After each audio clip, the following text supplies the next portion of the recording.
Meanwhile, reviewing and repealing the Prevention of Terrorism Act, also known as the PTA, was one of the promises made by Sri Lanka to the UNHRC in September last year.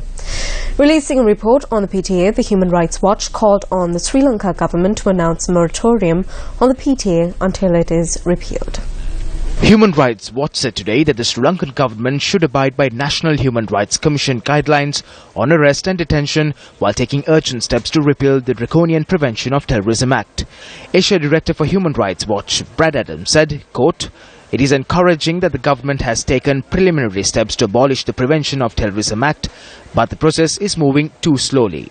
He added, quote, "Until it is repealed, the government of Sri Lanka should announce a moratorium on the use of the PTA."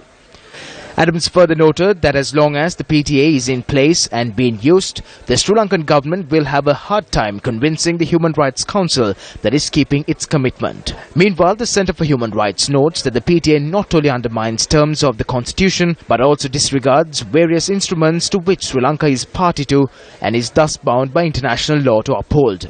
However, the larger challenge, according to the CHR, will be the political difficulties of pushing forward reconciliation when opportunistic politicians will use it as a window to whip up anti-minority hysteria, as well as figuring out how best to deal with people already detained under the PTA.